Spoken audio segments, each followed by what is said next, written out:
আসসালামু আলাইকুম। আমি মাইশা জাহান তৌফা। আজকের বিষয় ফ্যামিলি কার্ড। বাংলাদেশে চালু হচ্ছে নতুন ফ্যামিলি কার্ড কর্মসূচি। গরিব ও নিম্ন আয়ের পরিবারকে সহায়তা দিতেই এই উদ্যোগ।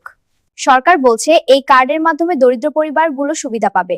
খাদ্য ও নিত্য প্রয়োজনীয় পণ্যে মিলবে কম দামে। ফ্যামিলি কার্ড পেতে হলে আগে পরিবারকে নিবন্ধন করতে হবে। স্থানীয় প্রশাসনের মাধ্যমে করা যাবে এই নিবন্ধন। এই কার্ডের মাধ্যমে একটি পরিবার একটি ইউনিট হিসেবে তালিকাভুক্ত হবে, ফলে সহায়তা পৌঁছাবে সরাসরি প্রকৃত মানুষের কাছে। নিম্ন আয়ের মানুষ ও শ্রমজীবী পরিবার এতে অগ্রাধিকার পাবে। সরকার বলছে এতে দারিদ্র্য কমাতে বড় ভূমিকা রাখবে। ফ্যামিলি কার্ডের মাধ্যমে বাজারের উচ্চ মূল্যের চাপ কিছুটা কমানো হবে, কারণ এতে থাকবে ভর্তুকি মূল্যে কিছু পণ্য। অনেকে জানতে চাইছেন এই কার্ডে কি কি সুবিধা থাকবে। জানা গেছে খাদ্য সহায়তা ও সামাজিক সুরক্ষা সুবিধা যুক্ত হতে পারে। ডিজিটাল পদ্ধতিতে তথ্য সংরক্ষণ করা হবে প্রতিটি পরিবারের, ফলে অনিয়ম ও দুর্নীতি কমানোর চেষ্টা থাকবে।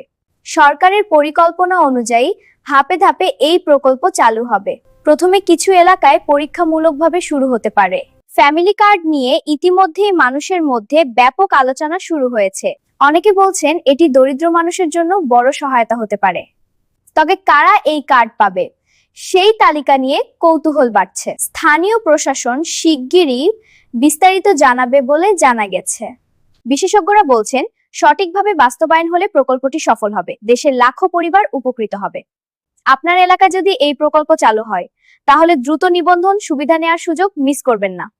ফ্যামিলি কার্ড নিয়ে আরো নতুন তথ্য আসছে প্রতিদিন। পরবর্তী আপডেট জানতে আমাদের সাথেই থাকুন।